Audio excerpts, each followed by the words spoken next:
Hello everyone, myself Satish Kalra welcomes all of you in my channel Ultimate Science by Satish Kalra. And students, today we are doing chapter 3 electrochemistry, and in my today's video I will cover the topic Faraday's laws of electrolysis. So there are total two Faraday's laws of electrolysis. The first one is Faraday's first law of electrolysis. अब क्या है Faraday's first law of electrolysis?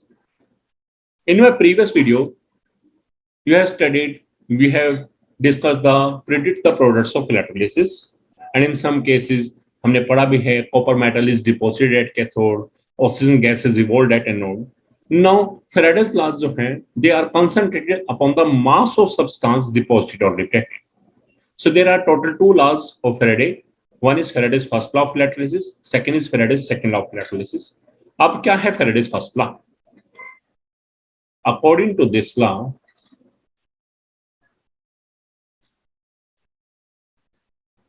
the mass of any substance deposited or liberated at any electrode is directly proportional to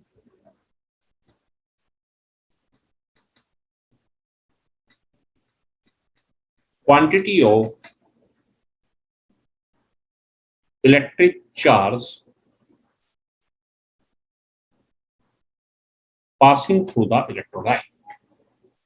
कि given electrolyte में से हम कितना charge पास कर रहे हैं, किसी भी सब्सटेंस का मास जो है उसके डायरेक्टली प्रोपोर्शनल होगा उस चार्ज के. कि हम कहते हैं copper metal is deposited, oxygen gas is liberated. So copper metal का जो मास है या ऑक्सीजन गैस का जो मास है, that is dependent upon the quantity of electric charge passing through the electrolyte. अब कैसे कर देखिएगा. इफ W जो है this is the mass of substance deposited or liberated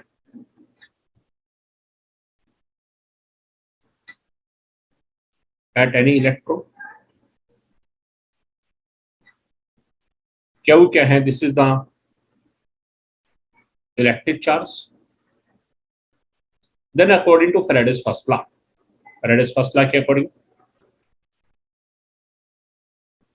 क्या होगा? W is directly proportional to Q.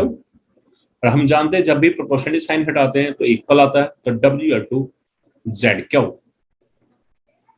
यहाँ Z क्या है? There is a constant. Z is a constant, and this constant is called electrochemical equivalent. So here Z is called electrochemical equivalent of substance deposited or liberated. ये क्या है? Electrochemical equivalent. This is a term. अब हमने lower classes में पढ़ा है क्या electric charge जो है it is related with the electric current I. और वहां क्या रिलेशन है? We know electric charge is equal to क्या होगा? Electric current into time. Electric charge को Q से शो करता है, Q equal to electric current को I से इनटू T, यानी कि Q इक्वल टू IT. अब जब हम इस Q की वैल्यू को फर्स्ट इक्वेशन में रखें W इक्वल टू ZQ में, देन क्या होगा?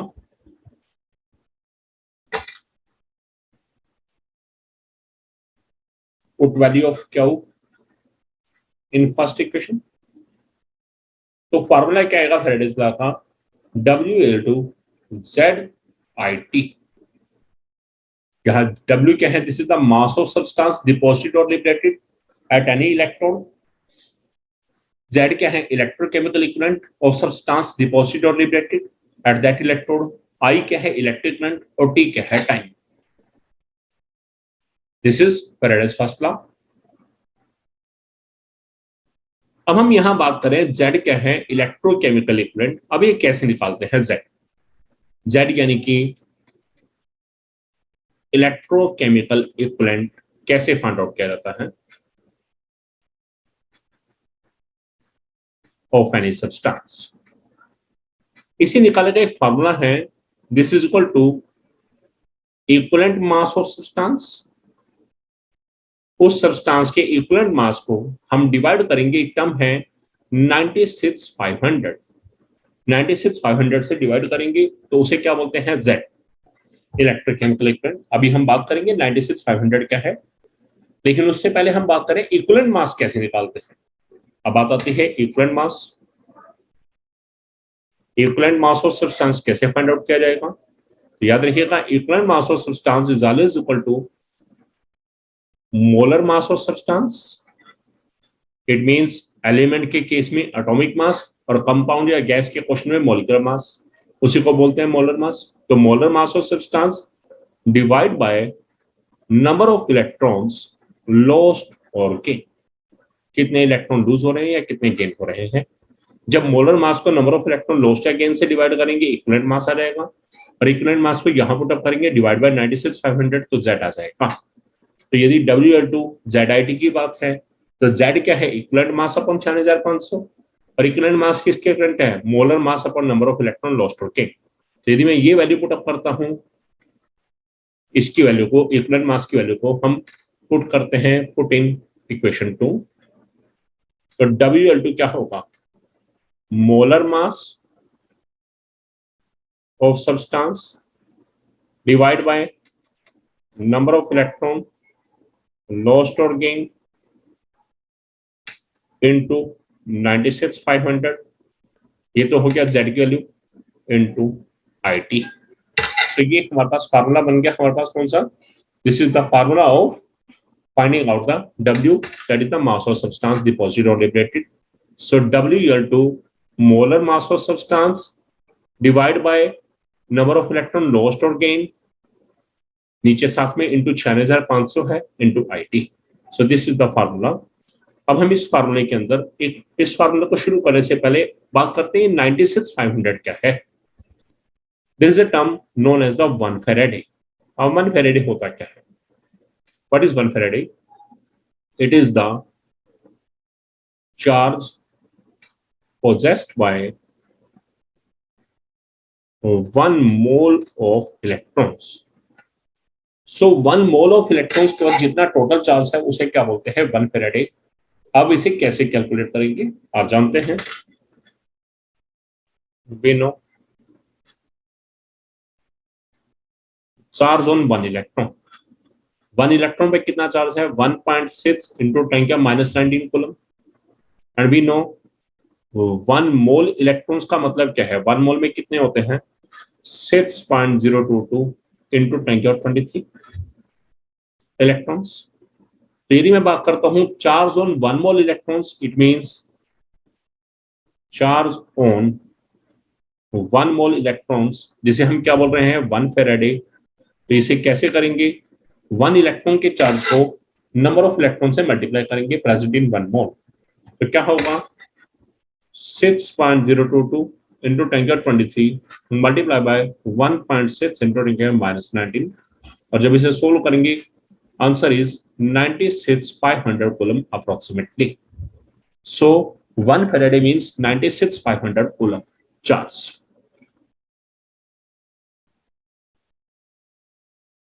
अब यहां हमारे पास छोटे छोटे क्वेश्चंस आते हैं। कैसे आ गया? जैसे देखिएगा, हमें आ गया calculate charge required for reduction of 1 mole Zn+2 to Zn। Same वैसे आ गया 1 मोल MnO4 नेगेटिव टू Mn+2। अब कैसे निकालते हैं 1 मोल Zn+2 से Zn और 1 मोल MnO4 नेगेटिव से Mn+2 बनाना? तो सबसे पहले बात करके चलते हैं, जैसे हम बात करते हैं 1 मोल Zn+2 से Zn। अब इनके सामने है यहाँ क्या है 1, तो दिस इज 1 मोल। अब इस रिएक्शन को बैलेंस करते हैं तो आप देख रहे हैं जेडिंग के कितना चार्ज है +2, यहाँ क्या है 0। तो हमने +1 में आयन इलेक्ट्रॉन मेथड से बैलेंसिंग की थी कि ज्यादा वाले में क्या ऐड कराएगी कम वाला बन जाए, तो +2 में क्या ऐड करेगी 0 बन जाए, आंसर आता है -2, इट मीन 2 इलेक्ट्रॉन। तो ये चीज है। अब ध्यान दीजिएगा जो ये हम लिख रहे हैं ये 1 Zn+2 नहीं है, this is in term of mole, this is 1 mole Zn+2। Same basis जो ये 2 लग रहा है, दिस इज नॉट 2 इलेक्ट्रॉन्स, ये 2 इलेक्ट्रॉन नहीं है, these are the 2 mole electrons. ऐसे ही ये 1 मोल Zn है, तो यहाँ मोल्स के टर्म में है। तो 1 मोल Zn+2 से जब मुझे 1 मोल Zn बनाना है तो मुझे कितने इलेक्ट्रॉन चाहिए 2 मोल इलेक्ट्रॉन। और अभी आपने निकाला कि 1 मोल इलेक्ट्रॉन पे चार्ज कितना है 1 फेराडे, तो 2 मोल इलेक्ट्रॉन पे कितना होगा 2 Faraday. So quantity of charge required वह कितना है 2 फेराडे, यदि फेराडे में पूछते हैं, और यदि कुल में पूछते हैं तो 2 इंटू 1 फेराडे कितना है 96,500 कूलम, तो मल्टीप्लाई हो जाएगा और इसे सोल्व करेंगे तो ये कितना आएगा 193,000 coulomb. This is the quantity of charge required. अब सेकंड क्वेश्चन, 1 मोल MnO4 नेगेटिव से Mn+2 बनाना है। तो यहां हम क्या करेंगे, पहले Mn का ऑक्सीडेशन नंबर निकालेंगे और हम क्या देखेंगे Mn का ऑक्सीडेशन नंबर कितना है +7, कितना है हमारे पास +7।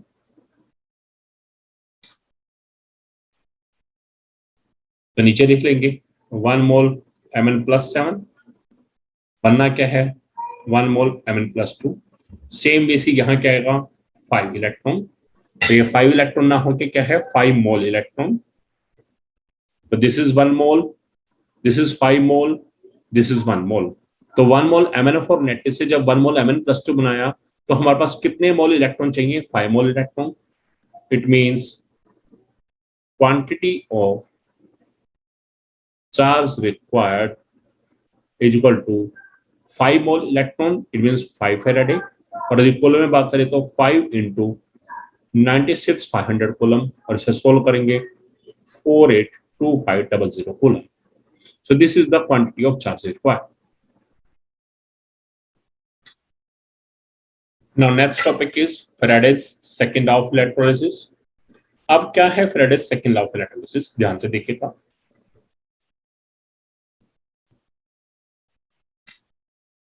According to this law,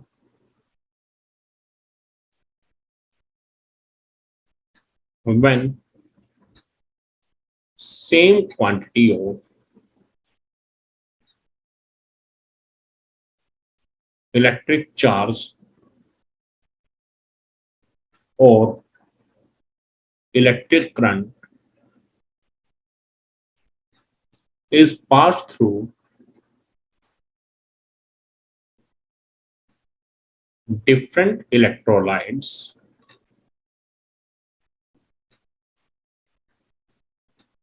connected in series, then mass of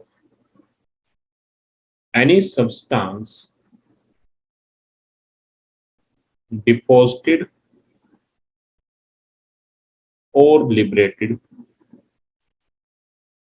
is always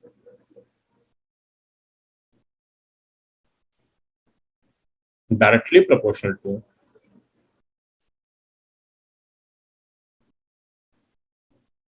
equivalent mass of that substance. अब यहां क्या बताया गया है कि जिस समय हमारे पास 2 और मोर इलेक्ट्रोलाइट्स हैं, they are connected in series. मान लो हमने 2 इलेक्ट्रोलाइट हैं या 2 से ज्यादा इलेक्ट्रोलाइट हैं अलग अलग भीतर में, हमने उनको सीरीज में जोड़ दिया, सीरीज कॉम्बिनेशन जैसा आपने 10th क्लास में पढ़ा भी है। And same quantity of electricity is pass through them, और सब के अंदर same quantity of electricity pass की, मान लो सब में 5 एम्पियर पास कर दिया या सब में 10 कूलम पास कर दिया।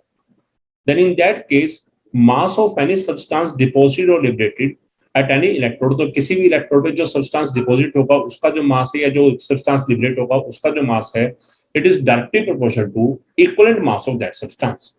अब की बार वो इक्विवेलेंट मास के डायरेक्टली प्रोपोर्शनल होगा, चार्ज के प्रोपोर्शनल ना होके इक्विवेलेंट मास के।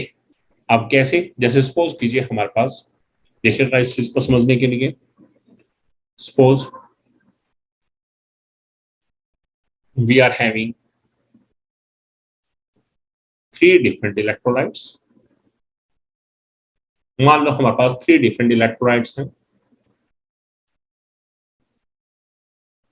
connected in series, and the substances X, Y, and Z are deposited or liberated in these electrolytes, या from these electrolytes.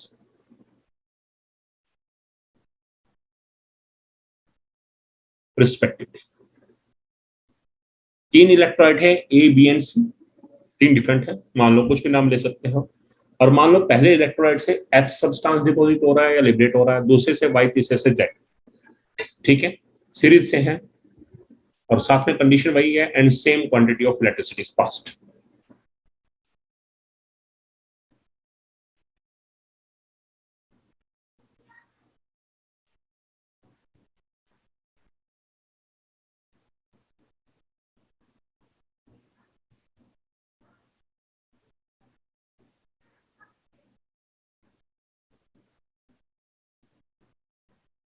तो ऐसे केस में अब हमारे पास क्या चलेगा, Faraday's second law of electrolysis.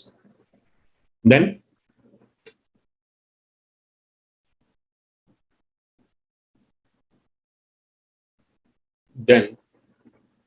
according to Faraday's second law of electrolysis,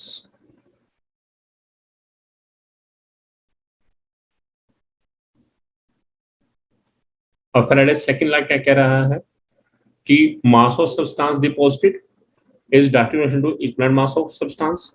सो पहले वाले केस में एच डिपॉजिट हो रहा है, तो mass of H deposited directly relation to equivalent mass of H. जब इस प्रोपोर्शनल साइन को हटाएंगे तो कोई ना कोई कांस्टेंट आ जाएगा, सो constant into equivalent mass of H, mass of H deposited. Suppose this is equation number 1। Similarly दूसरे इलेक्ट्रोलाइट में क्या हो रहा है, वाई डिपॉजिट हो रहा है दूसरे इलेक्ट्रोलाइट से, तो क्या होगा, mass of Y deposited equal to क्या होगा, constant into equivalent mass of Y. This is second. Same way से mass of Z deposited equal to constant into equivalent mass of Z. This is third equation. अब आपकी choice है, चाहे first equation को second से divide करें, second को third से डिवाइड करें, थर्ड को फर्स्ट से डिवाइड करें, जिसको जिससे मर्जी डिवाइड करें। सपोज हम ये कहते हैं डिवाइडिंग, सपोज हटा दीजिए,